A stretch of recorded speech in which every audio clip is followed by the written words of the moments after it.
এখানে একজন জালেম শাসক ছিলেন, তার নাম হচ্ছে গৌর গোবিন্দ। নাম শুনেছেন? তার সময়ে মুসলিমদের উপর প্রচন্ড নির্যাতন হতো। এক ব্যক্তির সন্তান জন্ম হওয়ার ঘটনায় সে গরু জবাই করে মানুষকে খাওয়াতে চেয়েছিল, এতে করে তার সন্তানকে তার চোখের সামনেই জবাই করে মেরে ফেলা হয়েছে।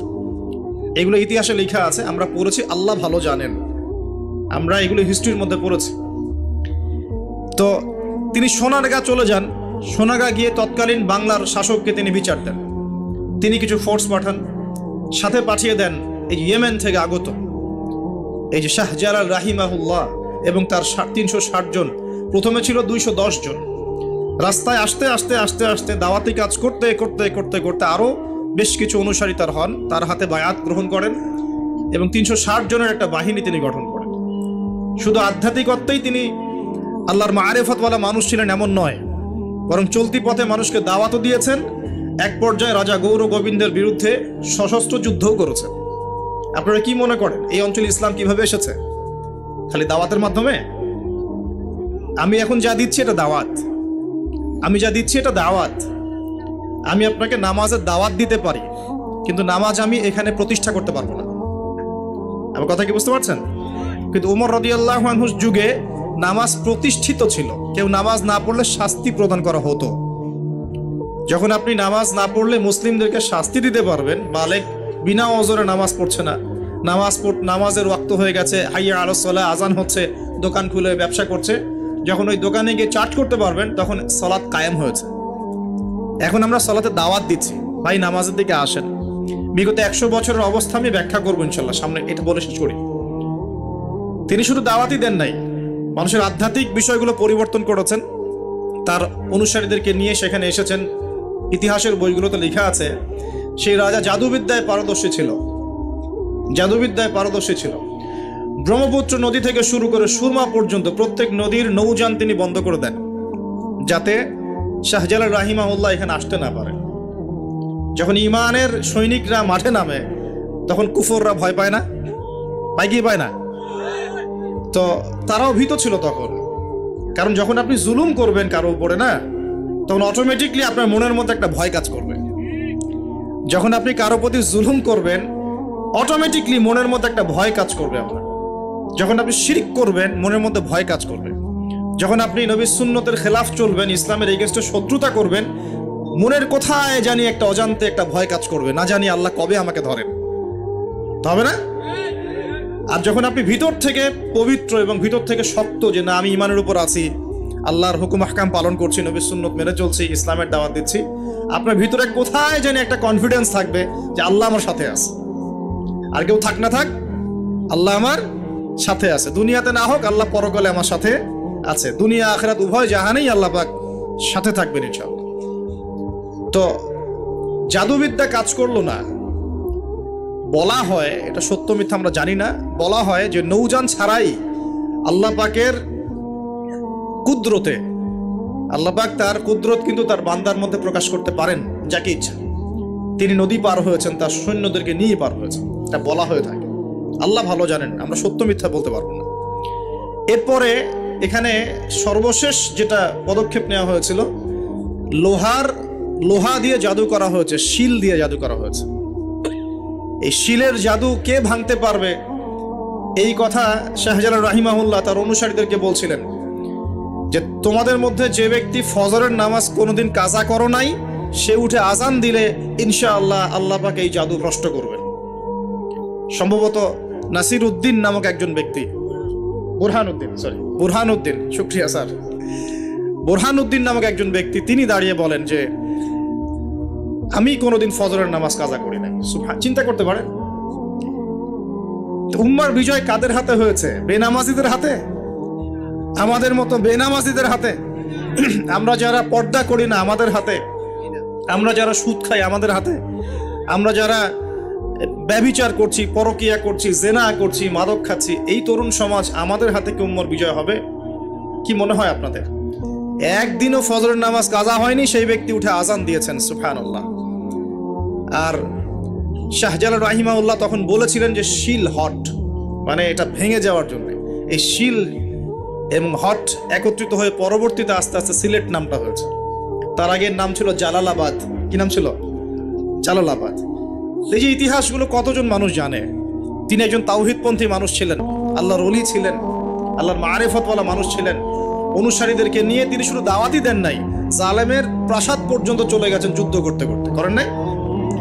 তো এই যে ইসলাম কিভাবে প্রতিষ্ঠা হলো দেখেন। আর শেষের 100 বছরে কি হলো? ওই 1200 বছরের ইতিহাস আমরা ভুলে গেলাম, কি হলো শেষের 100 বছর? আমি আপনাদেরকে ফাইন্ড আউট করছি। দেখুন, লাস্ট 100 বছরে আমাদের মুসলিম উম্মার প্রথম যে সমস্যাটা হয়েছে এটা হলো আমরা কোরআন এবং সুন্নাহর যে পরিপূর্ণ জ্ঞান অর্জন, এই জ্ঞান অর্জনের পিছনে পর্যাপ্ত মেহনত করছি না। এটা 1 নম্বর পয়েন্ট। আমরা কি সবাই কোরআন পড়তে জানি? হলফ করে বলতে পারবেন প্রত্যেক ব্যক্তি, আপনারা যারা শুনছেন আমার লেকচার, সবাই কোরআন তেলাওয়াত করতে পারেন বিশুদ্ধ করে? তারপরে যদি জিজ্ঞাসা করি আমরা কতজন কোরআনের অন্তত একটা পারা মুখস্থ করেছি, হাত উঁচু করতে পারবেন? তারপর যদি প্রশ্ন করি আমাদের মধ্যে কতজন জীবনে অন্তত একটা বার আলিফ লাম মিম থেকে মিনাল জিন্নাতি ওয়ান নাস পর্যন্ত অর্থ সহ পড়েছি অন্তত একবার আল্লাহর কিতাব, হাত উঁচু করতে পারবেন? আমাকে উত্তর দেন। তাহলে বিগত 100 বছরের উম্মার অবস্থা এমন হবে না কেন?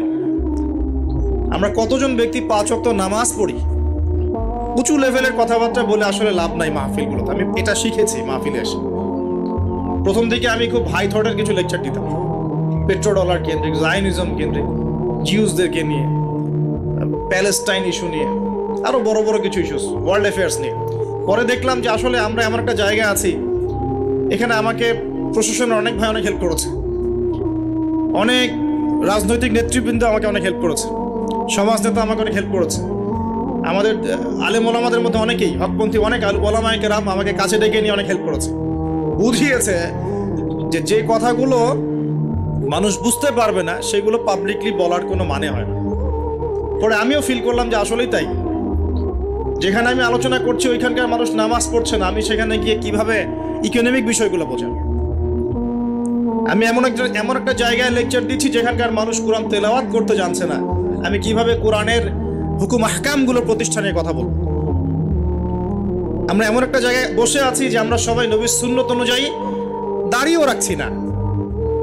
এটা তো একটা সুন্নত আমল, জীবনের প্রত্যেক ক্ষেত্রে সুন্নতের কথাই বলছি না, নিজের দেহের কথাই বলছি, সেখানেও আমরা পিছিয়ে পড়ছি। তাহলে আমি উঁচু লেভেলের কথাবার্তা কিভাবেই বলতে পারি?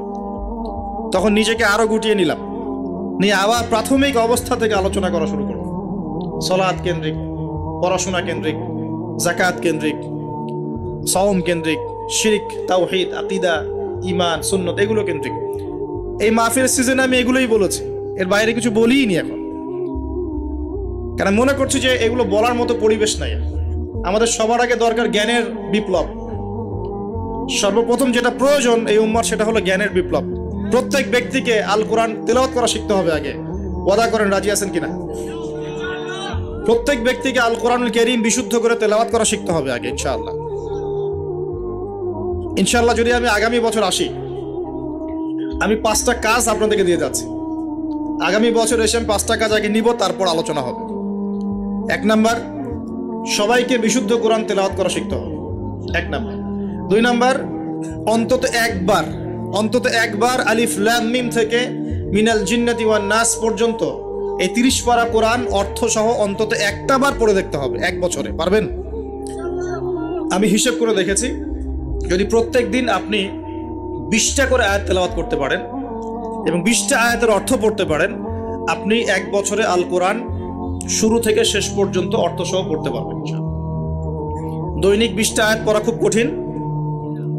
প্রত্যেক ফরজ নামাজের পরে যদি 4টা করে আয়াত পড়েন তাও 16টা আয়াত হয়, 20টা আয়াত হয়, সরি। 5 ওয়াক্ত ফরজ সালাতের পরে যদি আমরা 4টা করে আয়াত তেলাওয়াত করি, যে কোনো 4টা আয়াত একদম শুরু থেকে নিয়ে 4টা করে আয়াত পড়ি এবং অর্থগুলো পড়ি, 5 ওয়াক্ত নামাজ শেষে আমরা 20টা আয়াত তেলাওয়াত করে ফেলব। খুব কঠিন। 2 নাম্বার কাজ। 3 নাম্বার হচ্ছে আমাদের প্রিয় নবী মুহাম্মদুর রাসূলুল্লাহ সাল্লাল্লাহু আলাইহি ওয়াসাল্লামের জীবনী গ্রন্থ অন্তত একটা বার 1 বছরে পড়ে দেখতে হবে। পারা যাবে ইনশাআল্লাহ? একটা বইয়ের নাম বলে দেব, আর রাহিকুল মাখতুম। কি নাম? আর রাহিকুল মাখতুম। যদি বই কিনতে না পারেন, সামর্থ্য না থাকে, আমাকে বলেন, কিনে দেব ইনশাআল্লাহ। প্রয়োজনে আমরাই কিনে দেব, তাও পড়েন। আর রাহিকুল মাখতুম এই বইটা হচ্ছে 1182টা বইয়ের মধ্যে প্রথম পুরস্কার প্রাপ্ত বই। লেখক হচ্ছেন আল্লামা সফিউর রহমান মুবারকপুরী রাহিমাহুল্লাহ। অন্তত এই বইটা পড়তে পারবো না? নবীর জীবনী জানার কোনো প্রয়োজন নাই ভাই। শোনেন, আমি যদি এখনই জিজ্ঞাসা করি আপনাদেরকে, বাংলাদেশ ন্যাশনাল ক্রিকেট টিমের টেস্ট অধিনায়কের নাম কি বলেন? মাশাআল্লাহ। বলেন টি-20 ক্যাপ্টেনের নাম কি? তাই টি-20 ক্যাপ্টেন কে?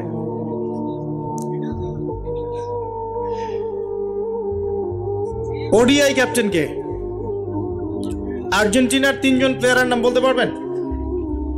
ব্রাজিলের 5 জন প্লেয়ারের নাম বলতে পারবেন? বাংলাদেশের ফিল্ম ইন্ডাস্ট্রির 10 জন নায়কের নাম বলতে পারবেন? বলিউডের 10 জন মহিলার নাম বলতে পারবেন? মহিলা বললাম কারণ বাইরে এদেরকে দেখলে মেয়ে মনে হয়, কিন্তু ভিতরে একটা মহিলা। আপনার কাছে মনে হয় যে মেয়ে, আসলে কিন্তু এরা মহিলা। উপরে যেটা আছে এটা মেকআপ, ঠিক আছে? একটা জোক আছে যে বিয়ের সময় মেয়ে এমন মেকআপ করেছে যে বাসর রাত্রে জামাই আর মেয়েকে চিনতে পারছে না, কারণ সে মুখ ধুয়ে আসছে। সে মনে করছে যে কাকে বিয়ে করলাম। তো এখানে সব প্রসঙ্গ এসেই গেছে, একটা কথা বলেই দেই, যারা বিবাহ করেন নাই এখনো, দিনদার মেয়ে ছাড়া বিয়ে করতে যায় না। যে মেয়ের মধ্যে দিনদারিতা আছে, নামাজ কালাম ঠিক মতো পড়ে, পর্দা ঠিক মতো করে, ইসলামের প্রতি মহব্বত আছে, ঠিক আছে, এই ধরনের মেয়েকে বিয়ে করেন, ইনশাল্লাহ সুখী হবেন। যদি অন্য কিছু সার্চ করেন, হ্যাঁ দিনদারিতা থাকার পরে যদি আপনার মধ্যে সৌন্দর্য থাকে, বংশ ভালো হয়, অর্থ সম্পদ থাকে, আলহামদুলিল্লাহ কোনো সমস্যা নেই, কিন্তু দিনদারিতার টপ প্রায়োরিটি পাবে। তো যে প্রসঙ্গে কথাটা বললাম, আমাদের তরুণ প্রজন্মকে যদি আপনি এই প্রশ্নগুলো করেন, তারা কিন্তু উত্তর দিতে পারে। কিন্তু এখন যদি আমি জিজ্ঞাসা করি যে জান্নাতের সুসংবাদ পেয়েছেন এই দুনিয়ার 10 জন সাহাবী, জীবদ্দশাতেই বেঁচে থাকতেই জান্নাতের সার্টিফিকেট পেয়ে গেছেন, এমন 10 জন সাহাবীর নাম বলুন। পারবেন কি কেউ? কজন পারবেন? আমি যদি বলি 4 খলিফার জন্ম মৃত্যু বলেন, পারবেন কি? আপনি হানাফি মাযহাব অনুসরণ করেন না? ইমাম আবু হানিফা রাহিমাহুল্লাহর আসল নাম কি বলেন দেখি? কতজন পারলেন? দেখলেন? তার জন্ম কত হিজরি, মৃত্যু কত হিজরি বলতে পারবেন? 80 হিজরি জন্ম, মৃত্যু 150, একজন বলতে পেরেছে। দেখেন, বেসিক ঈমান ভঙ্গের কারণ কয়টা জানেন? ঈমান ভঙ্গের 10টা কারণ আছে, কে বলতে পারে? আচ্ছা, ঈমান কঠিন হলো, ওযু ভঙ্গের কারণ কয়টা, কে বলতে পারে? ফরজ গোসলের নিয়ম কানুন। তো বেসিক কিছু প্রশ্নের উত্তর কিন্তু আমরা বলতে পারি না। আল কোরআনে আল্লাহ পাক কতজন নবী রাসূলের কথা বলেছেন? কতজন? 25 জন। কোরআনে কতগুলো সূরা আছে? আল কোরআনে আয়াত সংখ্যা কত? একদম ভুল, 6236। তো শুনুন, এই যে বেসিক প্রশ্ন, কমন জিনিসগুলো যারা আমরা জানি না, অথচ আমরা মাশাআল্লাহ বলিউড, হলিউড, খেলাধুলার জগৎ সব একাকার করে ফেলেছি। বলেন এই তরুণ প্রজন্মকে দিয়ে কি ইসলামের বিজয় হবে কিনা? কি মনে হয় আপনাদের? বিগত 100 বছরে আমরা কি করেছি এই জায়গাটা একটু দেখেন।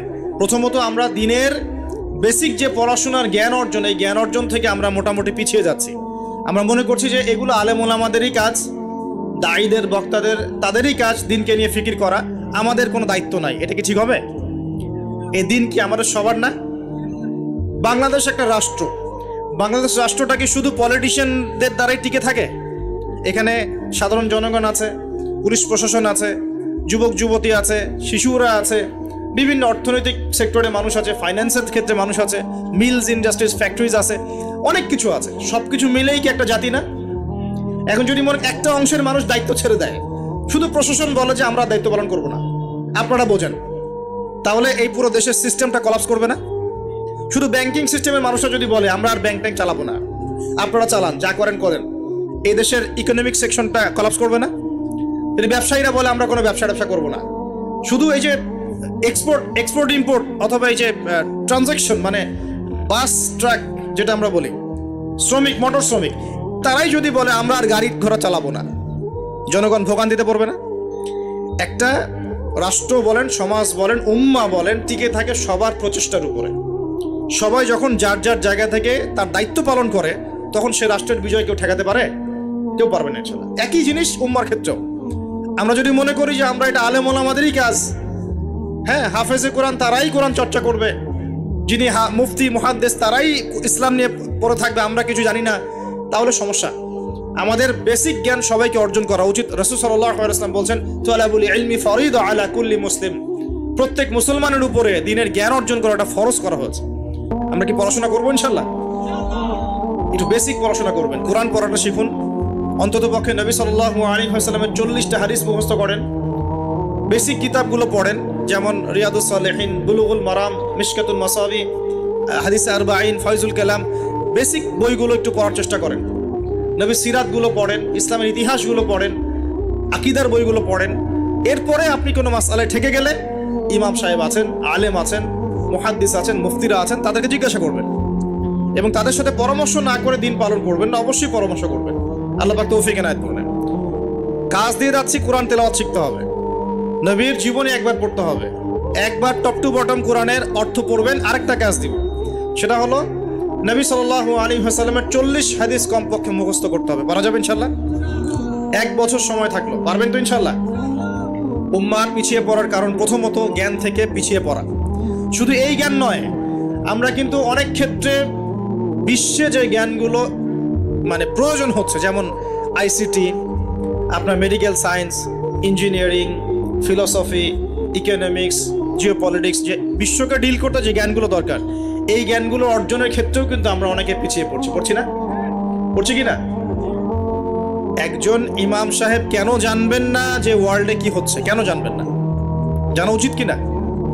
একজন মুফতি সাহেব কেন বুঝবেন না যে বিশ্বের অর্থনীতি কিভাবে চলছে? কেন বুঝবেন না? বুঝতে হবে কিনা? না হলে বিশ্বকে আমি ডিল করবো কিভাবে? অতএব এই জেনারেল সেকশনের পড়াশোনা এটাও ফেলে দেওয়া যাবে না। আপনি কথা বুঝতে পারছেন? জেনারেল সেকশনের পড়াশোনাটাকেও ফেলে দেওয়া যাবে না, বরং এই পড়াশোনাটাকে ইসলামের সাথে কম্বাইন্ড করে আপনাকে আগামীতে চলতে হবে। পারা যাবে ইনশাআল্লাহ? আল্লাহ পাক তৌফিক দেব। অনেকে ভাই দেখি নামাজ শুরু করেছেন, এখন মাদ্রাসায় ভর্তি হতে যাচ্ছেন, এদিকে আপনি অনার্স পড়া শুরু করেছেন, হ্যাঁ, মাস্টার্স দিচ্ছেন, বলছেন এখন আর অনার্স মাস্টার্স ভালো লাগে না, আমি সব বাদ দিয়ে মাদ্রাসায় ভর্তি হব। সবাই কি মাদ্রাসায় পড়তে পারবে? সম্ভব? আপনি যে সাবজেক্টে পড়ছেন ওই সাবজেক্টে পড়াটা শেষ করে ওই জ্ঞানটাকে আপনি ইসলামের কল্যাণে কাজে লাগানোর চেষ্টা করেন।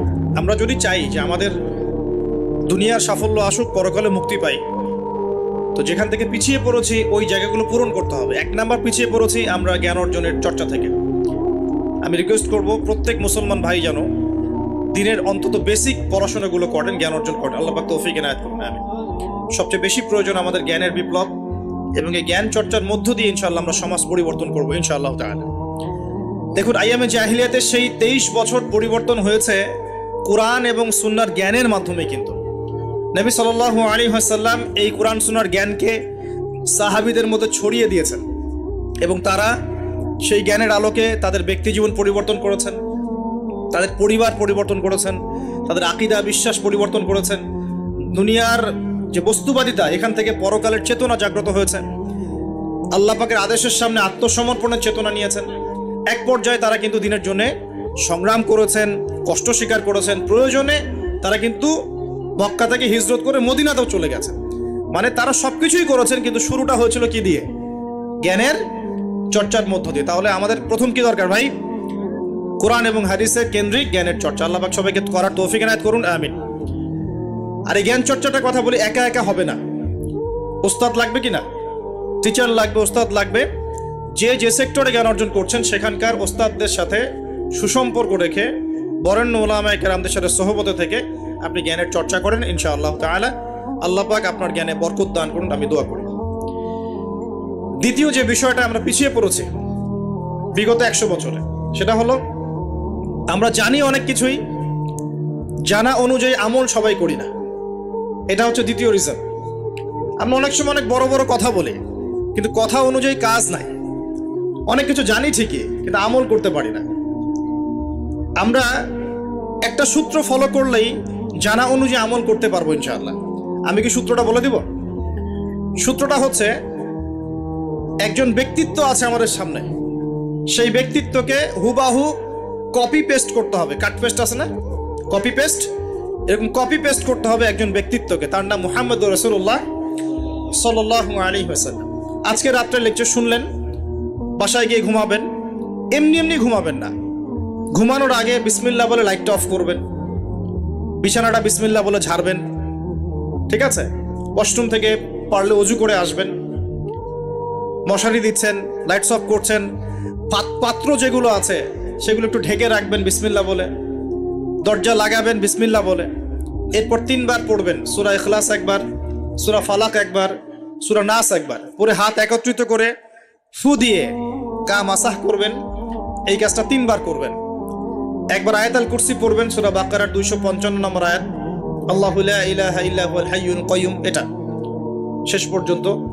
এরপর সূরা বাকারার শেষের 3টা আয়াত পড়বেন, লিল্লাহি মা ফিস সামাওয়াতি, এখান থেকে ফানসুরনা আলাল কওমিল কাফিরিন পর্যন্ত। তারপর ডান কাতে পাশ ফিরবেন, বলবেন আল্লাহুম্মা বিইসমিকা আমুতু ওয়া আহইয়া। হাত নিবেন, হাতে গুনতে থাকবেন সুবহানাল্লাহ সুবহানাল্লাহ সুবহানাল্লাহ 33 বার, আলহামদুলিল্লাহ আলহামদুলিল্লাহ আলহামদুলিল্লাহ 33 বার, আল্লাহু আকবার আল্লাহু আকবার আল্লাহু আকবার 34 বার, ঘুমিয়ে যাবেন। এখন যদি আপনি 6 ঘন্টা ঘুমান, আপনি নবী সাল্লাল্লাহু আলাইহি ওয়াসাল্লামের সুন্নত অনুযায়ী ঘুমিয়েছেন, প্রত্যেক ঘন্টা ঘুমানোর জন্য আল্লাহ আপনাকে নেকি দিবেন ইনশাআল্লাহ। এমনি ঘুমালে নেকি হতো না, রেস্ট নেওয়া হতো। আমি একজন ব্যক্তিত্বের কথা বলছি, যার প্রতিটা কাজ অনুসরণ করলে ইনশাআল্লাহ জানা অনুযায়ী আমলটা হয়ে যাবে, আল্লাহর কাছে আমরা মাকবুল হব ইনশাআল্লাহ। পারা যাবে ইনশাআল্লাহ। ঘুম থেকে উঠলেন, এমনি এমনি উঠে চলে যাবেন না। উঠেন, বসেন, বসে ঘুমের ভাব দূর করেন, দূর করে বলবেন আলহামদুলিল্লাহিল্লাযী আহইয়ানা বা'দা মা আমাতানা ওয়া ইলাইহিন নুশুর। এবার বাথরুমে যান। বাথরুমে গিয়েই বাথরুমে ঢুকে গান গাওয়া শুরু করবেন না। বাথরুমে ঢুকেই বাম পা দিয়ে ঢুকবেন, ঢোকার সময় বলবেন বিসমিল্লাহ আল্লাহুম্মা ইন্নী আউযু বিকা মিনাল খুবসি ওয়াল খাবাইস। বাথরুমে কিন্তু জিন শয়তান থাকে। বাথরুমে কি থাকে? বিজ্ঞান এটা প্রমাণ করতে পারে নাই, এগুলো নাসা বিশ্বাস করবে না, কিন্তু আল্লাহর রাসূল যেহেতু বলেছেন আমরা বিশ্বাস করব। বিজ্ঞান কি সব আবিষ্কার করতে পেরেছে? বিজ্ঞান কি সব আবিষ্কার করতে পেরেছে? বিজ্ঞানের আবিষ্কার কত পার্সেন্ট? এই মহাবিশ্বের 1%ও না, মহাবিশ্বের 1%ও না। আমাদের দেহের মধ্যেই যে রুহটা আছে, এই রুহটার কি কোনো ব্যাখ্যা করতে পারা গেছে? রুহটা কেমন, কঠিন না তরল না বায়বীয়, ব্যাখ্যা করা গেছে? ইয়াসআলুনাকা আনির রূহ কুলির রূহু মিন আমরি রাব্বি ওয়া মা উতীতুম মিনাল ইলমি ইল্লা কলিলা। আল্লাহ পাক বলছেন, হে নবী, তারা তোমাকে রূহ সম্পর্কে জিজ্ঞাসা করে, আত্মা সম্পর্কে জিজ্ঞাসা করে, তুমি বলে দাও এটা তোমার রবের আদেশ মাত্র। রবের আদেশে এসেছে, আদেশেই চলে যাবে। আর এ বিষয়ে তোমাদেরকে বেশি জ্ঞান দেয়া হয় নাই। তাহলে এই জ্ঞান কি দেয়া হয়েছে আমাদেরকে? জ্ঞান দেয়া হয় না। আর জ্ঞান কি আমরা নিজেরাই প্রডিউস করি না আল্লাহ পাক জ্ঞান দেন? কোনটা? আল্লাহ পাক কি বলছেন? আল্লামাল ইনসানা মা লাম ইয়ালাম। মানুষকে আল্লাহ পাক সেই জ্ঞান শিক্ষা দিয়েছেন যা মানুষ জানতো না। তার মানে সৃষ্টিগতভাবে আমরা জ্ঞানী ছিলাম না। আদম আলাইহিস সালামকে সৃষ্টি করে আল্লাহ পাক কি করছেন? ওয়া আল্লামা আদামাল আসমা কুল্লাহা। আমি আদমকে সৃষ্টি করে তাকে সমস্ত নাম শিক্ষা দিয়েছি, আল্লাহ পাক বলছেন। তা আদম আলাইহিস সালাম কি সৃষ্টিগতভাবে জ্ঞানী ছিলেন, নাকি আল্লাহ পাক তাকে জ্ঞানী করেছেন? কোনটা? আল্লাহ পাক জ্ঞানী করেছেন। সো জ্ঞান কার পক্ষ থেকে আসে? আল্লাহর পক্ষ থেকে। এটাই হচ্ছে ওয়াকুলিল হাক্কু মির রাব্বিকুম, হক বা সত্য জ্ঞান তোমার রবের পক্ষ থেকে আসে। ফালা তাকুনান্না মিনাল মুমতারিন, তুমি সন্দেহবাদীদের অন্তর্ভুক্ত হইও না, আল্লাহ পাক বলছেন। তো বাথরুমে জিন থাকে এটা বিশ্বাস করলাম তো। এবার দোয়াটা পড়লেন, এবার আপনি ইস্তেঞ্জা সারলেন, তারপরে বের হওয়ার সময় বলছেন গুফরানাকা। কি বলছেন? গুফরান। আরেকটা দোয়া আছে আলহামদুলিল্লাহিল্লাযী আযহাবা আনিল আযান ওয়া আফানি গুফরানাকা। ওযু করবেন, ওযুর আগে বলবেন বিসমিল্লাহ। ওযু করার সময় খুব বেশি পানি অপচয় করবেন না, কারণ অপচয়ে সবচেয়ে পটু জাতি এখন মুসলিমরা। অপচয়ে সবচেয়ে পটু জাতি মুসলিমরা। রাষ্ট্রীয় সম্পদ অপচয় করে, গ্যাস অপচয় করে, তেল অপচয় করে, পানি অপচয় করে, সময় অপচয় করে, সবই অপচয় করে। নিজের হায়াত অপচয় করে। এই তরুণ যুব সমাজ নিজের হায়াত অপচয় করে। অপচয় করে না? অনলাইন কত হায়াত খেয়ে ফেলছে আমাদের। আর ওখানে গেলে আপনি কতটুকু ভালো পাবেন? ভালো যতটুকু পাবেন তার চেয়ে বেশি খারাপ পাবেন। ভালো যতটুকু পাবেন তার চেয়ে বেশি খারাপ পাবেন। হয়তো বলতে পারেন ভাই আপনাদের লেকচার শুনছি অনলাইনে। শুনছেন ঠিক আছে, লেকচার শোনার মাঝখানে অ্যাড চলে আসে না? লেকচার শুনলেন, ভালো কথা, আলহামদুলিল্লাহ। একটু পর দেখবেন একটা নগ্ন মেয়ের ভিডিও চলে আসতেছে, একটা গান চলে আসতেছে। আর এগুলো সব অ্যালগোরিদম কিন্তু মুসলিমরা আবিষ্কার করেছিল। এখন সেই অ্যালগোরিদম নিয়ে পশ্চিমারা কি করেছে, অ্যালগোরিদম দিয়ে আপনার ব্রেনটাকে সেট করা হয়েছে। মানে আপনি যেই ভিডিওটা একটু বেশি সময় দেখবেন, ঠিক আছে, বা যে বিষয়ে একটু কথাবার্তা বলবেন, দেখবেন সেটা ওরা ক্যাচ করে আপনি যখন পরে এই ফেসবুকে ঢুকবেন, দেখবেন সেই ভিডিও আপনার সামনে, ওই সিমিলার ভিডিওস আপনার সামনে আসতেই আছে। ওরা কিন্তু অ্যালগোরিদম দিয়ে আপনাকে ট্রেস করেছে। মানে আপনি ফেসবুক চালাচ্ছেন না, ফেসবুক আপনাকে চালাচ্ছে এখন। কথা বুঝতে পারছেন? আচ্ছা, আসুন সামনে যাই। এবার ওযু করলেন, প্রথমে বিসমিল্লাহ বললেন, শেষে বলবেন কি, আশহাদু আল্লা ইলাহা ইল্লাল্লাহ ওয়াহদাহু লা শারীকা লাহু ওয়া আশহাদু আন্না মুহাম্মাদান আবদুহু ওয়া রাসূলুহু। তার আগে মিসওয়াক করে নেবেন। কি করবেন? মিসওয়াক মানে ব্রাশ, ঠিক আছে, কোনো সমস্যা নেই। ব্রাশ করছেন, ওকে, আদায় হয়ে গেছে ইনশাআল্লাহ। মুখ পরিষ্কার করা, দুর্গন্ধ দূর করা। এই যে ওযু করলেন সুন্দর করে নবী সাল্লাল্লাহু আলাইহি ওয়াসাল্লামের মতো, আল্লাহর নবী বলছেন যে ওই ব্যক্তির জন্য জান্নাতের 8টা দরজা খুলে যাবে ইনশাআল্লাহ। জান্নাতের 8টা দরজা ওই ব্যক্তির জন্য খুলে যাবে ইনশাআল্লাহ তাআলা। এবার আপনি কাপড় পরছেন, এমনি পড়লেন নাকি নাই, পরার সময় ডান দিক থেকে পড়ছেন এবং বলছেন আলহামদুলিল্লাহিল্লাযী কাসানি হাযা ওয়া রাযাকানিহি মিন গায়রি হাওলিন মিন্নি ওয়ালা কুওয়া। আপনি কাপড় পরলেও নাকি পাচ্ছেন আলহামদুলিল্লাহ। আয়না দেখছেন, ফ্রেশ হচ্ছেন, চুল আঁচড়াচ্ছেন, আপনি ডান দিক থেকে স্টার্ট করেন। এবং এখানে বলে রাখি যে বর্তমান যে চুলের কাটিংগুলো চলছে, এইসব কাটিং চলবে না। এই ডানে বামে কোনো চুল নাই, আর মাঝখানে চুল দিয়ে কি বলবো এটা, হ্যাঁ, কুজা বলে আরবি দিয়ে মনে হয় সম্ভবত। এইসব কাট চলবে না। যদি একদম ছোট করতে চান তাহলে সামন পিছন সমান হবে, আর্মি ছাট, একদম সামন পিছন সমান। আর না হলে বাবরি, কাঁধ, কান, কানের লতি এই পর্যন্ত আপনি রাখতে পারেন। যার নাই তার তো প্রশ্নই নাই, যার নাই তার তো আর বলে লাভ নেই। যার আছে, নবীজি বলেছেন সাল্লাল্লাহু আলাইহি ওয়াসাল্লাম, যার চুল আছে সে যেন চুলের যত্ন নেয়। কে বলেছেন? দেখেন, ইসলাম আপনাকে চুল আঁচড়ানো শিখিয়েছে। আপনি ইসলামে কি চাচ্ছেন? ইসলাম এমন একটা দিন বা জীবন ব্যবস্থা যেখানে আপনি জীবনের প্রতিটা বিষয়ের সমাধান তো পাবেনই, ইভেন আপনি চুল কেমন করে আঁচড়াবেন সেটাও ইসলাম আপনাকে শিখাবে ইনশাআল্লাহ। হায়েজ হয়েছে, নেফাস হয়েছে, হ্যাঁ, ওযু ইস্তেঞ্জা করেছেন, টয়লেট করেছেন, কিভাবে পবিত্রতা অর্জন করবেন, গোসল ফরজ হয়ে গেছে, কিভাবে গোসল করবেন, কিভাবে নামাজ পড়বেন, কিভাবে পরিবার চালাবেন, কেমন করে ব্যবসা করবেন, কেমন করে সমাজ চালাবেন, কোন বিষয়টা বলা বাকি আছে কোরআন এবং হাদিসে? বলেন তো, একটা বিষয় দেখাতে পারবেন যেটা কোরআন এবং সুন্নায় নাই? এটাই তো প্রমাণ করে যে ইসলাম আল্লাহ রাব্বুল আলামিনের পক্ষ থেকে নাজিলকৃত সর্বশ্রেষ্ঠ এবং আসমানি গ্রন্থ, আসমানি দিন, যেটা আল্লাহ পাক জমিনবাসীর জন্য নাজিল করেছেন। কিভাবে আপনি কম্পেয়ার করবেন কোনটা সত্য কোনটা মিথ্যা?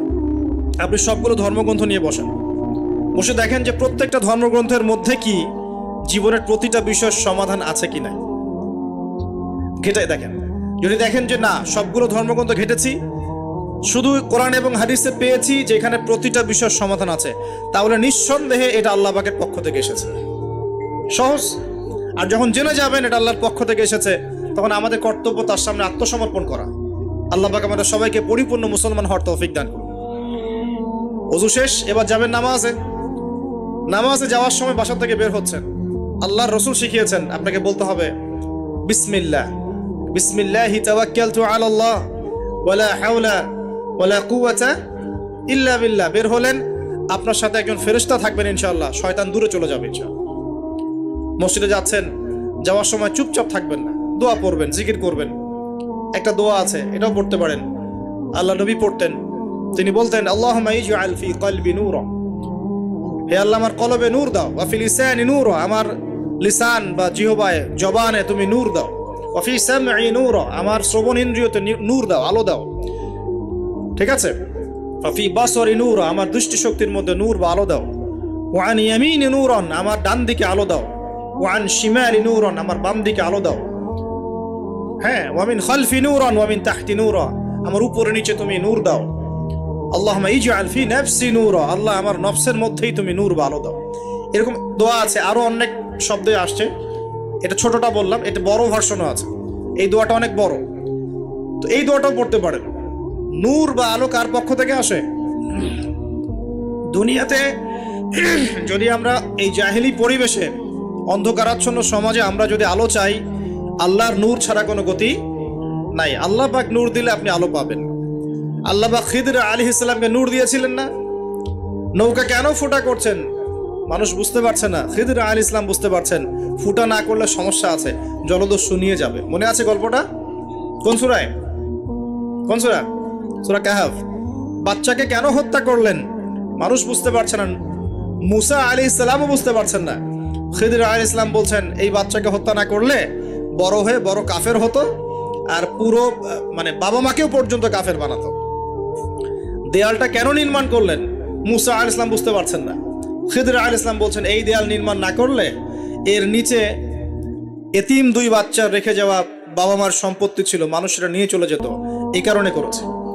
তো যা সবাই বুঝবে না, যা সবাই দেখবে না, যা সবাই উপলব্ধি করতে পারবে না, আপনি যদি সেটা দেখতে চান, শুনতে চান, উপলব্ধি করতে চান, তাহলে আল্লাহর নূর লাগবে। কি লাগবে?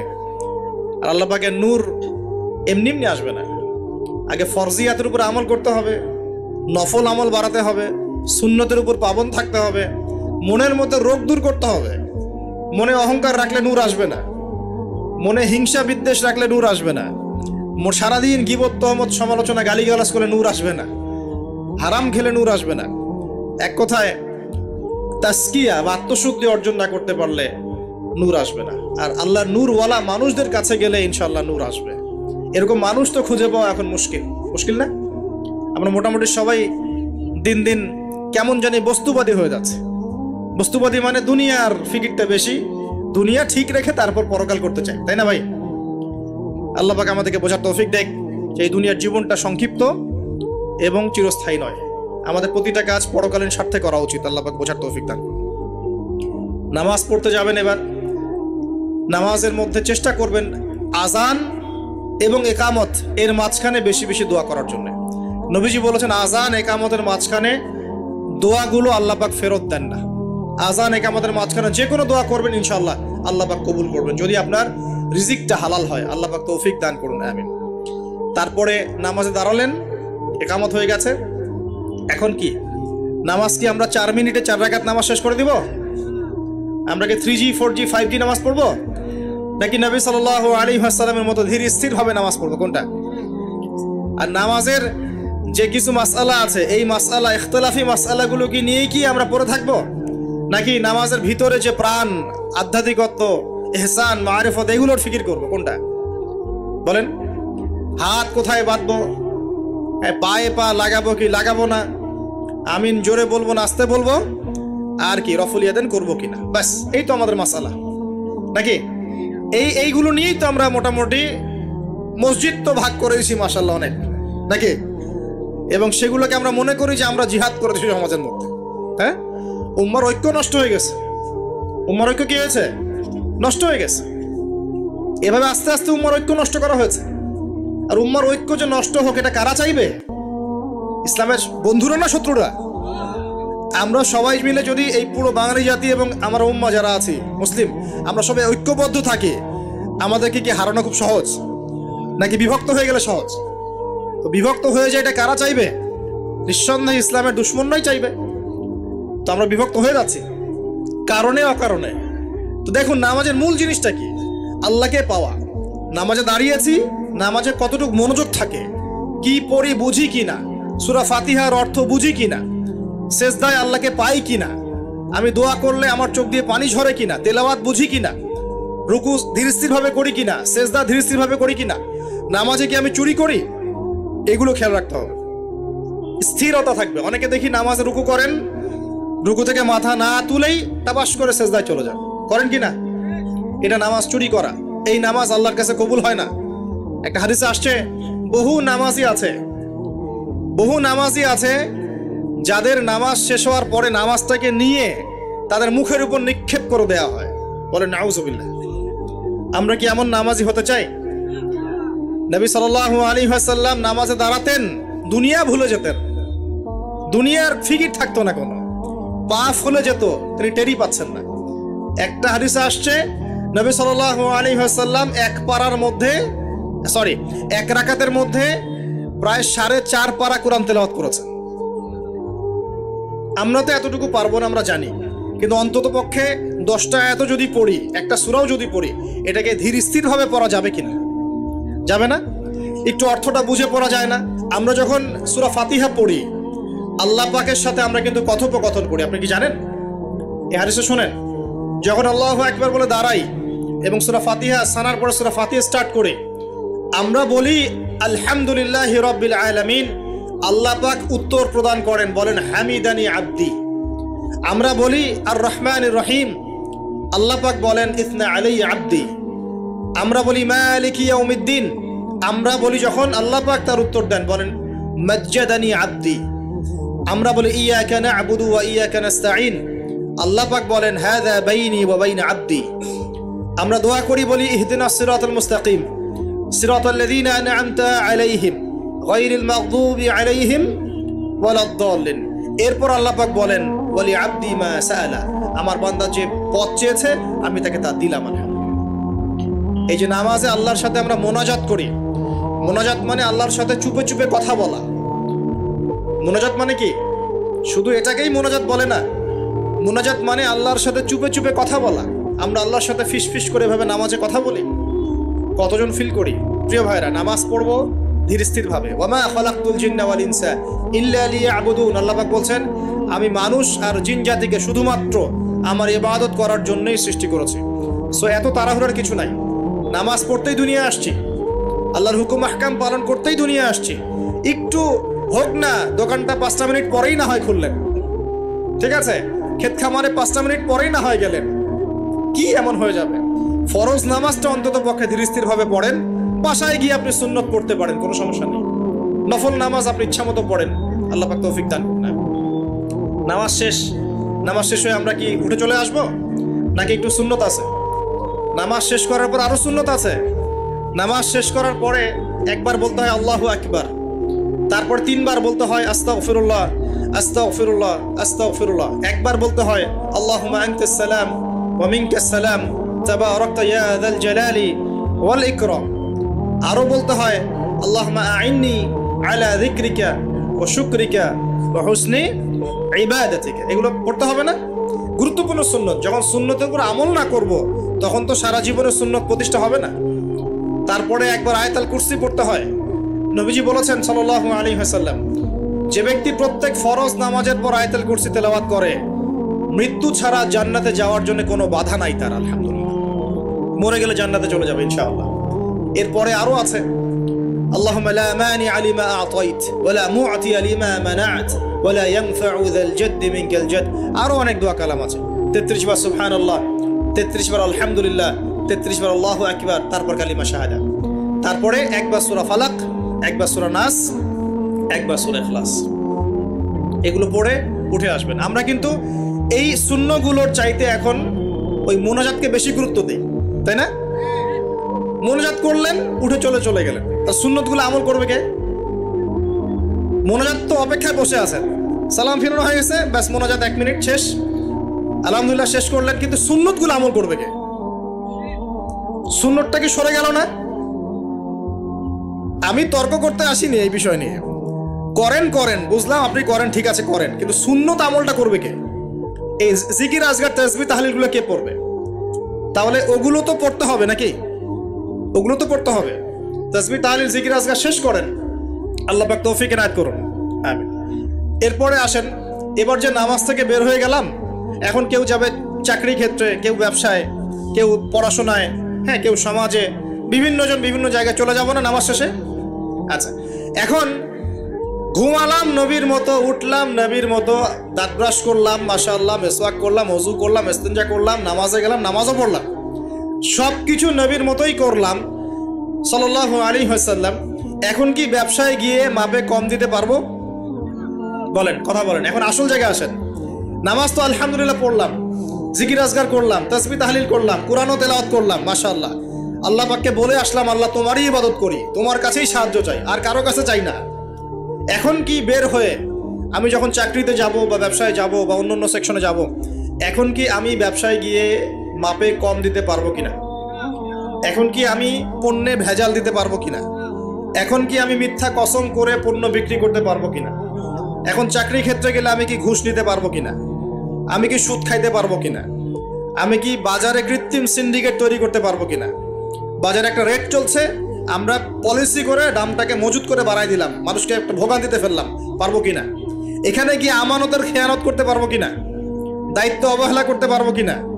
এখানে গিয়ে আমি দুনিয়ার সামান্য স্বার্থে পরকাল বিসর্জন দিতে পারবো কিনা? পারবো?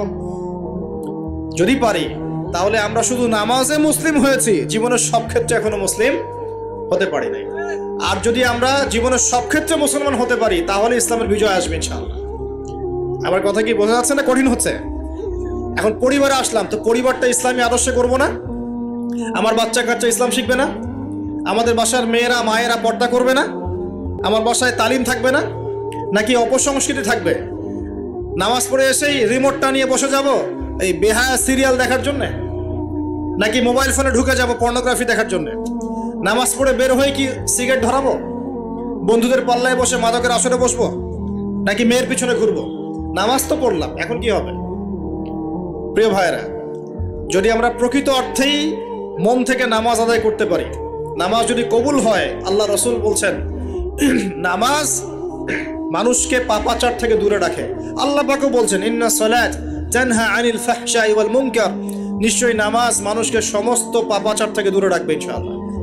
তার মানে যদি বিশুদ্ধ করে নামাজ পড়তে পারি, আমার পক্ষে সহজ হবে পরিবারটা ইসলামিকভাবে গড়া, আমার পক্ষে সহজ হবে ব্যবসা বাণিজ্য ইসলাম মেনে চলা, চাকরিতে ইসলাম মেনে চলা। সমাজের দায়িত্ব যদি পাই, এখানে কি আমি ন্যায় বিচার করবো না অন্যায় করব? জুলুম করব না ইনসাফ প্রতিষ্ঠা করব? খেয়ানত করব না আমানতদারিতা বজায় রাখবো? আল্লাহ পাক তৌফিক এনায়েত করুন যেন জীবনের প্রতিটা ক্ষেত্রে আমরা ইসলাম ফলো করতে পারি। আমরা পিছিয়ে পড়েছি সুন্নতের অবহেলার কারণে, জ্ঞানের চর্চা ছেড়ে দেওয়ার কারণে, জানা অনুযায়ী আমল না করার কারণে, এবং ইসলাম জীবনের সমস্ত ক্ষেত্রে বাস্তবায়ন না করার কারণে। আমি কি বোঝাতে পারছি ভাই? আরো পিছিয়ে পড়েছি হারাম রিজিক খাওয়ার পিছনে। হারাম রিজিক খেয়েছি, দোয়া কবুল হচ্ছে না, পিছিয়ে পড়ছি আমরা পিছিয়ে পড়েছি আমাদের মা বোনদের পর্দার গাফেলতির কারণে। আপনি যদি কোনো সমাজকে ধ্বংস করতে চান, তাহলে ওই সমাজের মধ্যে বেহায়া মেয়েদেরকে, নগ্ন মেয়েদেরকে ছড়িয়ে দেন। যদি আপনি কোনো সমাজকে ধ্বংস করতে চান, যুব সমাজের মধ্যে মাদক ছড়িয়ে দেন। আপনি যদি কোনো সমাজকে ধ্বংস করতে চান, তাহলে সমাজের নেতৃত্ব প্রদানকারী মানুষদেরকে করাপ্টেড বানিয়ে দেন, সমাজ ধ্বংস হয়ে যাবে। আমরা কিন্তু দিন দিন এই কাজগুলো করেছি। আমাদের যুব সমাজের মধ্যে মাদক ছড়িয়ে গেছে না? মেয়েদের মধ্যে বেপরদামি ছড়িয়ে গেছে না? এই তো কয়দিন আগে দেখলেন না ফ্রি মিক্সিং নিয়ে, যে এতদিন ধরে কথা বলে আসছি, দেখলেন না টিচার কি করলো মেয়েদের সাথে? আপনি মেয়েকে পড়াচ্ছেন একজন পুরুষ টিচারকে দিয়ে। 10টা মেয়ে পড়ছে একটা ব্যাচে প্রাইভেট করে, একটা পুরুষ টিচার পড়াচ্ছে। 2 দিন পর ঘটনা ঘটে যাচ্ছে, হচ্ছে না? আমরা এই ফ্রি মিক্সিং মানে নারী পুরুষের অবাধ মেলামেশার ফলে সমাজটা ধ্বংস করে ফেলছি। মেয়েদের একটা ফাংশন আছে, মেয়েদের ফাংশন মেয়েদের ক্ষেত্রে, ছেলেদের ফাংশন ছেলেদের ক্ষেত্রে। একে যখন আপনি মিশ্রিত করে দিবেন, এরকম দুর্ঘটনা ঘটবে, প্রতিনিয়তই ঘটবে, কেউ ঠেকাতে পারবে না। নসিহত করে কি হবে? কারণ নসিহত করে তো সব হচ্ছে না। যাদের হাতে এই ক্ষমতাগুলো আছে, তারা যদি সমাজের মধ্যে ফ্রি মিক্সিংটাকে রোধ করতে পারেন, সমাজের মধ্যে ইনশাল্লাহ দেখবেন একটা সাম্য আসবে, ব্যালেন্স আসবে, এবং ছেলে মেয়েদের মধ্যে এই অবাধ মেলামেশা কমে যাবে ইনশাল্লাহ। অবাধ মেলামেশার ফলে জেনা বেড়েছে, ধর্ষণ বেড়েছে, পরকীয়া বেড়েছে, আর অনেক কিছু হয়েছে। একটা বাচ্চা মেয়ে পর্যন্ত এখন সেফ হচ্ছে না, বাচ্চা মেয়েকে পর্যন্ত মানুষ ধর্ষণ করে দিচ্ছে না? আমরা আমাদের ছেলে মেয়েদের জন্য কোন পরিবেশ সমাজ রেখে যাচ্ছি ভাবতে হবে তো। আল্লাহ পাক আমাদেরকে বোঝার তৌফিক দান করুন। আমাদের মা বোনদেরকে পর্দায় রাখতে হবে। প্রিয় ভাইয়েরা, এটার থেকে গাফেলতির কারণে আমরা পিছিয়ে পড়েছি। আরো পড়েছি ওই যে বললাম দায়িত্বহীনতা, মানে আমরা মনে করি দিনের দায়িত্ব শুধু আলেম ওলামাদের। এই দায়িত্বহীনতার কারণে আমরা সবাই দিনের ক্ষেত্রে আস্তে আস্তে আস্তে অনেকটা পিছিয়ে আসছি। আরো আছে কারণ হচ্ছে ইসলামের ভিতরে, ইসলামের লেবাসে পোশাকে অনেক মুনাফিক ঘোরাফেরা করছে, এরাও ইসলামকে পিছিয়ে দিচ্ছে। ইসলামের প্রকাশ্য শত্রু যারা সারা বিশ্ব থেকে মুসলিমদের নাম নিশান মিটিয়ে ফেলতে চায়, এরা বিভিন্ন এজেন্ডা মুসলিম সমাজে বাস্তবায়ন করছে। এই সমাজের এই এজেন্ডাগুলোর কারণেও মুসলমানরা আজকে পিছিয়ে পড়ছে। আরো কারণ আছে, অর্থনৈতিকভাবে ইসলামিক ভিত্তি আমাদের স্ট্রং হচ্ছে না, আমাদের সুদের সাথে আপোষ করতে হচ্ছে, এই কারণে আমরা পিছিয়ে পড়ছি। আরো ব্যাপার আছে, একটা জাতি উন্নত হয় কিভাবে? ওই যে কিম জং উনকে দেখেন, চিনেন? কিম জং উনকে চিনেন? কোথাকার প্রেসিডেন্ট? তার দেশের মানুষ খাবার খেতে পারে না, আর সে মিসাইল বানায় বসে বসে। আর আমেরিকা পশ্চিমা থেকে ভয় দেখায় না? দেখেছেন? ওর ওই উত্তর কোরিয়া হামলা চালাতে হলে 100 বার চিন্তা করতে হবে পশ্চিমাদেরকে। হ্যাঁ, কারণ সে 8-10টা মুসলিম কান্ট্রির মতো না যাদের কাছে এরকম কোনো অস্ত্র নাই। কথা বুঝতে পারছেন? ওকে অত সহজে কিন্তু কেউ আক্রমণ করবে না। তারপরেও আবার চায়নার সাথে ওর বন্ধুত্ব আছে, রাশিয়ার সাথে ওর বন্ধুত্ব আছে, ঠিক আছে? এরা একটা অ্যালায়েন্স, এটাকে জিও পলিটিক্যাল ভাষায় ওদের অ্যালায়েন্স বলে। তো ওরা শক্তিশালী হলো কিভাবে? শুধুমাত্র ফাইন্যান্স দিয়ে না, এখানে পলিটিক্যাল ভিত্তি শক্ত, অস্ত্র শস্ত্র তাদের আছে। এখন বহির্বিশ্বের শত্রুরা ওদের দিকে চোখ তুলতে পারছে না, এত সহজ না। তো দেখেন, আমাদের পিছিয়ে পড়ার এগুলো কারণ আছে। মুসলিম কান্ট্রিগুলোর দিকে তাকায় দেখেন, কয়টা মুসলিম কান্ট্রি এইসব ক্ষেত্রে স্বয়ংসম্পূর্ণ? কয়টা কান্ট্রি দেখবেন আপনি? হ্যাঁ, বিশ্বকাপ আয়োজন করে বেড়াচ্ছে, বিশ্বকাপ ফুটবল আয়োজন করে বেড়াচ্ছে, পাশে ইয়েমেন সিরিয়ার মানুষ খেয়ে না খেয়ে মরে যায়, দেখার সুযোগ নেই। কি করছে? ওইখানে বেস ক্যাম্প দিয়ে রেখেছে পশ্চিমাদের জন্য, ওখানে বেস ক্যাম্প ঘাঁটি দিয়ে রেখেছে পশ্চিমাদের জন্য। এবং বহু মুসলিম কান্ট্রি যারা মানে আমাদের কাছে এখন আইডল হয়ে বসে আছে, ভিতরে ভিতরে ইহুদি খ্রিস্টানদের সাথে বন্ধুত্ব করে বসে আছে। তারা উঠতে বললে ওঠে, তারা বসতে বললে বসে, ওদের ইশারায় কাজ করে কি না? জিও পলিটিক্যাল ভিত্তি দুর্বল, ইকোনমিক ভিত্তি দুর্বল, ফাইন্যান্স দুর্বল, আর আমরা আধ্যাত্মিকত্ব তো দুর্বলই। তো সব মিলিয়ে এই যে 100 বছরে আমরা পিছিয়ে পড়লাম, এখানে 100টা কারণ খুঁজে বের করা যাবে, এত কারণ বলার সময় নেই। এখন প্রসঙ্গে আসেন, এভাবেই কি চলতে থাকবে না উত্তরণের কোনো পথ আছে? আমরা কি চাই যে আমরা সে আবার ওই ইসলামের সোনালী যুগে ফিরতে পারি? আমরা তো মনে হয় চাই না যে আবার ইসলাম ফিরে আসুক পরিপূর্ণরূপে। শোনেন, আমরা চাই বা না চাই, আল্লাহ রাব্বুল আলামিন তার নবীর মাধ্যমে জানিয়ে দিয়েছেন সভ্যতা শেষ হবে একজন নবীর হাতে, তার নাম নবী ঈসা ইবনে মারিয়াম। তিনি 40 বছর এই বিশ্ব শাসন করবেন, তার আগে কিয়ামত হবে না। এই যে আলামাতুস সাআ নিয়ে অনেক কথা আমি বলেছি, এটাও শুনে রাখেন, কিয়ামত হবে না ইনশাআল্লাহ ততদিন পর্যন্ত যতদিন পর্যন্ত নবী ঈসা ইবনে মারিয়াম আবার না আসছেন এবং 40 বছর বিশ্ব শাসন না করছেন। তিনি কোনো দেশ শাসন করবেন না, পুরো বিশ্ব শাসন করবেন। চিন্তা করতে পারছেন? এখন কি মনে হয় যে মুসলিমরা এরকম জায়গায় যাবে আবারও? আসলে কিন্তু বাইরের চোখ দিয়ে মনে হয় না, কিন্তু সত্যি কথা কি, ইতিহাস এভাবেই টার্ন করবে। কিভাবে করবে, কার মাধ্যমে করবে আল্লাহ পাক জানেন, আমরা জানি না। আমরা যদি না পারি, আল্লাহ আমাদেরকে সরিয়ে দিবেন, সরিয়ে দিয়ে নতুন প্রজন্ম নিয়ে আসবেন। ওরা যদি না পারে, আল্লাহ ওদেরকেও সরিয়ে দিবেন, নতুন জেনারেশন নিয়ে আসবেন। তারাও যদি না পারে, আল্লাহ পাক কি বলছেন শোনেন। আল্লাহ পাক বলছেন সূরা মুহাম্মাদের মধ্যে, ওয়া ইন তাতাওয়াল্লাউ ইস্তাবদিল কওমান গায়রাকুম সুম্মা লা ইয়াকুনু আমসালাকুম। তোমরা মুসলমানরা যদি না পারো, আমি ইহুদি, খ্রিস্টান, হিন্দু, বৌদ্ধ তাদেরকে, কুফফারদেরকে হেদায়েত দিয়ে ইসলামে নিয়ে আসবো, তারা আমার হয়ে লড়বে ইনশাআল্লাহ। এটা আল্লাহ পাকের হিকমত। দেখছেন না, দিন দিন মানুষ মুসলিম হচ্ছে না, দিন দিন বহু মানুষ মুসলমান হচ্ছে, কিন্তু দেখছেন এটা কিন্তু রেভলিউশন হচ্ছে, ইসলামের দিকে মানুষ আসছে। যত আক্রমণ হচ্ছে ইসলামের দিকে, তত বেশি মানুষ ইসলাম কবুল করছে, আলহামদুলিল্লাহ। আর আমরা পিছিয়ে পড়ছি। এই যে আমরা যে গরু খাওয়া মুসলিম হয়েছি, আমরা যে জুমার দিন নামাজ পড়া মুসলিম হয়েছি, আমরা মুসলিম পরিবারে জন্মগ্রহণ করে আব্দুর রহমান, আব্দুর রহিম নাম নিয়ে বসে আছি, কিন্তু আসলে রহমানের বান্দার বৈশিষ্ট্য কি আমি জানি না। আল্লাহ পাক আমাদেরকে হেফাজত করুন, আমিন। হতাশ হব না আমরা ইনশাআল্লাহ। একবার, খালি একবার যদি তওবা করে ফিরে আসি, আল্লাহ পাক দুনিয়াও দিবে ইনশাআল্লাহ, আখিরাতও দিবে ইনশাআল্লাহ। খালি একবার বলতে হবে, আস্তাগফিরুল্লাহাল্লাযী লা ইলাহা ইল্লা হুয়াল হাইয়ুল কাইয়্যুম ওয়া আতুবু ইলাইহি। আল্লাহ, জীবনে যা পাপ করেছি মাফ করে দাও, আগামী জীবনে হায়াতের রিজিকে বরকত দাও, এবং পুরো জীবন যেন ইসলাম পালন করতে পারি, প্রচার করতে পারি, প্রসার করতে পারি, মানুষের মাঝখানে দিনের ভালো কথা বলতে পারি, আল্লাহ পাক দিনের বিজয় যেন অংশ নিতে পারি, সে তৌফিক আল্লাহ পাক দান করুন। আল্লাহ পাক কবুল করার মালিক না? একটা কাপড় ধুতে 1 বালতি পানি লাগে, কিন্তু জীবনের সমস্ত গোনাহ ধুয়ে ফেলতে চোখের 1 ফোঁটা পানি যথেষ্ট ইনশাআল্লাহ। আল্লাহ পাক কবুল করুন, আমিন। কিভাবে উত্তরণ হবে? উত্তর 1 নাম্বার, ভাই 10টা পয়েন্ট বলবো, জাস্ট 10টা, জাস্ট বলে দিচ্ছি। বিস্তারিত ব্যাখ্যা আপনারা পরে নিজেরা স্টাডি করবেন। প্রথম কথা হচ্ছে, আমাদের সবাইকে তওবা করে ফিরে আসতে হবে। পারবো ইনশাআল্লাহ? আল্লাহ পাক বলেন, তুবু ইলাল্লাহি জামিআন আইয়ুহাল মুমিনুন। হে মুমিনগণ, তোমরা একসাথে ঐক্যবদ্ধভাবে আল্লাহর কাছে তওবা করো, আল্লাহ তোমাদেরকে সফল করবে ইনশাআল্লাহ তাআলা। আমরা তওবা করি, বলি আস্তাগফিরুল্লাহ আল্লাযী লা ইলাহা ইল্লা হুয়াল হাইয়ুল কাইয়ুম ওয়া আতুবু ইলাইহি। আমরা আল্লাহর কাছে তওবা করছি, আমরা সারা জীবন যে পাপ করেছি আল্লাহ পাক যেন মাফ করে দেন, এবং আমাদের নেক হায়াতে যেন আল্লাহ পাক বরকত দান করেন, এবং আমাদেরকে পুরো জীবন যেন ইসলাম পালন করার তৌফিক দান করেন।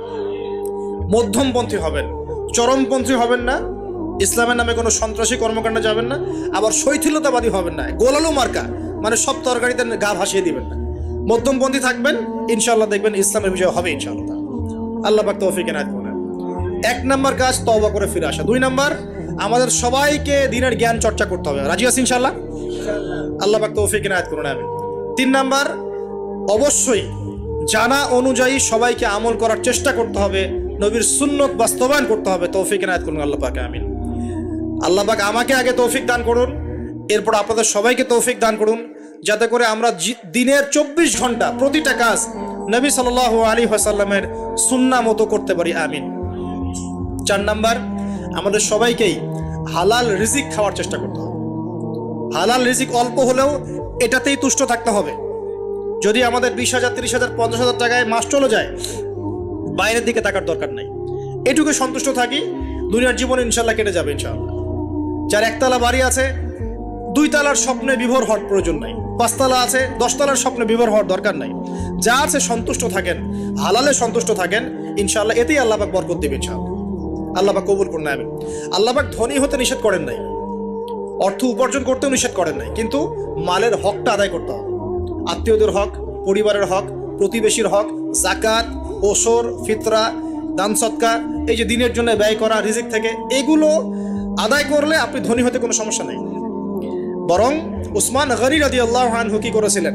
তাবুক যুদ্ধের দিন 30,000 সৈন্যের মধ্যে 10,000 সৈন্যের দায়িত্ব একাই নিয়েছেন। 3 মাসের যুদ্ধ, মানে 3 মাসের পথ, যাওয়া আসা 3 মাসের পথ, ওই সময় তো এত ফাস্ট ছিল না। 3 মাসের যাওয়া আসার রাস্তা, 30,000 সৈন্য, 1/3 খাওয়া পরা অস্ত্রশস্ত্র সব দায়িত্ব নিয়েছেন একজন ব্যক্তি, উসমান রাদিয়াল্লাহু আনহু। তাহলে কত বড় ধনী ছিলেন চিন্তা করে দেখি একটু। কিভাবে ধনী হয়েছেন? সুদ খেয়েছিলেন না ব্যবসা করেছেন? এই দেখেন, ইয়ামহাকুল্লাহু রিবা ওয়া ইউরবিস সাদাকাত, আল্লাহ পাক সদকায়ে বরকত দেন, রিবাকে ধ্বংস করে দেন। আর যারা সুদখোর তারা বলে ইন্নামাল বাইউ মিসলুর রিবা, সুদ আর ব্যবসা একই জিনিস, তারা বলে। আল্লাহ পাক বলছেন ওয়া আহাল্লাল্লাহুল বাই'a ওয়া হাররামা রিবা, আল্লাহ পাক সুদকে হারাম করেছেন, ব্যবসাকে কি করেছেন? হালাল। উসমান রাদিয়াল্লাহু আনহু ব্যবসায়ী ছিলেন, ব্যবসা করে দেখেন কি করেছেন, আলহামদুলিল্লাহ। দুর্ভাগ্য, এটা দুঃখজনক যে নিজের টাকা খরচ করে রুমা কূপ করে দিয়েছেন, সেই কূপ থেকে মানুষ তাকে শেষ বয়সে পানি পান করতে দেয় নাই, জানেন? এই হলো ইসলামের ইতিহাস। প্রিয় ভাইরা, হালাল খাওয়ার চেষ্টা করে আল্লাহ পাক তৌফিক এনায়েত করুন। আমিন। 4 নম্বর, 5 নম্বর হচ্ছে আমাদের পরিবারটা গড়তে হবে আদর্শ পরিবার। আমাদের পরিবারের মধ্যে বে-ইসলামী কোনো কিছু স্থান দেওয়া যাবে না। দেশ, রাষ্ট্র, বিশ্ব কই যায় যাক, নিজের পরিবার আগে। আমার ছেলে কি করছে, মেয়ে কি করছে, স্ত্রী পর্দা করে কিনা, বাসায় তালিম আছে কিনা, বাসায় সবাই নামাজি কিনা, এই বিষয়গুলো খেয়াল রাখতে হবে। একদম গা ভাসিয়ে দিবেন না, ছেলেকে স্মার্টফোন দিয়েছেন, ব্যাস ছেলে বড় হয়ে গেছে। মেয়েকে বাইরে বের করে দিয়েছেন, কোথায় যাচ্ছে কি করছে খোঁজ নিচ্ছেন না, এগুলো খারাপ। অ্যাক্সিডেন্ট হয়ে যাবে, পরে আফসোস করে পস্তায় লাভ হবে না। আল্লাহ পাক বোঝার তৌফিক দেন। স্ত্রীকে নসিহত করবেন, বাসায় তালিম, আপনি বাসার কর্তা, বাসায় হাদিসের বই নিয়ে আপনি পড়তে বসবেন, স্ত্রীকে নিয়ে বসবেন, মেয়েকে নিয়ে বসবেন, ছেলেকে নিয়ে বসবেন, বসে আপনি হাদিসের বই পড়বেন, তারা শুনবে, আপনি কোরআন পড়বেন, তারা শুনবে। পারিবারিক তালিম চালু করতে হবে। আল্লাহ পাক তৌফিক দান করুন। তারপরে আরো যে কাজগুলো, সেটা হলো আমাদের সবাইকেই কমপক্ষে পার্ট টাইম দাওয়াতি কাজ করতে হবে। ফুল টাইম না হোক, কমপক্ষে পার্ট টাইম সবাইকে দাওয়াতি কাজ করতে হবে। রাজি আছেন ইনশাআল্লাহ? দাওয়াতি কাজ করতে গেলে 2টা সুন্নত। 1, সৎ কাজে আদর্শ করতে হবে, অসৎ কাজে নিষেধ করতে হবে। শুধু সৎ কাজে আদেশ করলাম, অসৎ কাজে নিষেধ করলাম না, এই দাওয়াতে খুব একটা ফল হবে না। এই দাওয়াতে কি হবে? দুনিয়ার জীবনে কোনো বালা মুসিবত আসবে না। শুধু সৎ কাজে আদেশ করতে থাকেন, দুনিয়ার জীবনে কোনো বালা মুসিবত, বিপদ আপদ, গীবত, তহমত, সমালোচনা কিচ্ছু শুনতে হবে না। সবাই আপনাকে মাথায় তুলে রাখবে। আর যখন আপনি সৎ কাজে আদেশ করবেন, পাশাপাশি অসৎ কাজেও নিষেধ করবেন, তখন সমস্যা হতে পারে। কিন্তু এটাই নবীদের সুন্নাত, কুনতুম খায়রা উম্মাহ উখরিজাত লিন-নাস, তোমরা শ্রেষ্ঠ উম্মত, তোমাদেরকে বের করা হয়েছে মানব জাতির কল্যাণের জন্য। সূরা আলী ইমরান 110 নম্বর আয়াত। তোমাদের কাজ 3টা, তা'মুরুনা বিল মা'রুফ, তোমরা সৎ কাজে আদেশ করবে, ওয়া তানহাউনা আনিল মুনকার, অসৎ কাজে নিষেধ করবে, ওয়া তু'মিনুনা বিল্লাহ, এবং আল্লাহর প্রতি ঈমান রাখবে। আল্লাহ পাক তৌফিক দান। এরপর 8 নম্বর হচ্ছে আমাদের পরবর্তী প্রজন্ম যারা, আমাদের সন্তান-সন্ততি যারা আছে, ওদেরকে ছোটবেলা থেকেই আগামী বিশ্বের জন্য উপযোগী করে মানুষ করতে হবে। আল্লাহ পাক তৌফিক দান করুন, আমিন। 9 নম্বর, আমাদের সবাইকে আল্লাহ পাক কিছু প্রতিভা দিয়েছেন, কাউকে লেখার ক্ষমতা, কাউকে বলার, কাউকে অর্থ সম্পদ, কাউকে ক্ষমতা। যাকে আল্লাহ পাক যা দিয়েছেন এই জিনিসটাকে আল্লাহ নেয়ামত মনে করে ইসলামের স্বার্থে ব্যয় করলে দিনের বিজয় হবে ইনশাআল্লাহ। পারা যাবেন ইনশাআল্লাহ। একজন ডক্টর তার জায়গা থেকে দিনের খেদমত করতে পারেন, একজন ইঞ্জিনিয়ার তার জায়গা থেকেই দিনের খেদমত করতে পারেন, একজন ব্যবসায়ী তার অর্থ সম্পদ কাজে লাগিয়ে আপনি দিনের উপকার করতে পারেন, একজন বক্তা তার বক্তব্যের স্কিলকে কাজে লাগিয়ে মানুষকে দিন বোঝাতে পারেন, একজন লেখক সুন্দর লেখনীর মধ্য দিয়ে দিন বোঝাতে পারেন, একজন পলিটিশিয়ান তার ক্ষমতাকে কাজে লাগিয়ে কিন্তু দিনের কল্যাণে কাজ করতে পারেন। পারেন না? সবাই যদি সবার জায়গা থেকে ইসলামের কল্যাণে একটু কাজ করি, ইনশাল্লাহ দুনিয়ায় কি পাই না পাই পরকালে জান্নাত পাবো ইনশাল্লাহ। রাজি আছেন ইনশাল্লাহ? সবশেষ কথা, আমাদের ঊর্ধ্বতন কর্তৃপক্ষ যারা থাকবে কারোর সাথে কোনো রকম ক্রন্দলে যাওয়ার দরকার নেই। যখন আপনি উম্মতের মধ্যে ক্রন্দলে চলে যাবেন, একে অপর ভাইয়ে ভাইয়ে লড়াই করা শুরু করবেন, তখন উম্মার মধ্যে ফাটল সৃষ্টি হবে, বিভক্তি দেখা দিবে, ঐক্য নষ্ট হয়ে যাবে, শক্তি কমে যাবে, ইসলামের ভিতরের বাইরের শত্রুরা সুযোগ পেয়ে যাবে, তখন আমাদের ক্ষতি হবে, উপকার হবে না। এই কথাটা ভালো করে বোঝার চেষ্টা করবেন। আল্লাহ পাক আমাদেরকে বলেছেন নসিহত করতে, উত্তম নসিহত করতে, যেন তারা ভুলটা বুঝতে পারেন। আমাদের কাজ ফাযাক্কিরিন নামা আনতা মুযাক্কির, তুমি উপদেশ দাও, তুমি শুধু উপদেশ দাতা। লাস্তা আলাইহিম বিমুসাইতির, তুমি কারো প্রতি দারোগা নও, জোর করে চাপিয়ে কিছু করার দরকার নাই, কিছু করতে হবে না। সত্যকে সত্যরূপে উপস্থাপন করবেন, মিথ্যাকে মিথ্যারূপে উপস্থাপন করবেন। মানবে কি মানবে না, কে গ্রহণ করবে করবে না, এটা সম্পূর্ণ তাদের ব্যক্তিগত ব্যাপার। যদি করে আল্লাহ পাক দুনিয়ায় সম্মানিত করবে, পরকালে করবে ইনশাআল্লাহ। যদি না করে তার ফয়সালা আল্লাহর হাতে, আমাদের দায়িত্ব শেষ। আল্লাহ রাব্বুল আলামিন আমাদের সবাইকে কথাগুলো বোঝার এবং আমল করার তৌফিক এনায়েত করুন, আমিন। আকুলু কওলি হাযা, যদি আমার কথার মধ্যে ভুল হয়ে থাকে আমার পক্ষ থেকে, সঠিক বিষয়গুলো আল্লাহ পাকের পক্ষ থেকে। আকুলু কওলি হাযা আস্তাগফিরুল্লাহ লি ওয়া লাকুম ওয়া লিসাইল মুসলিমিন।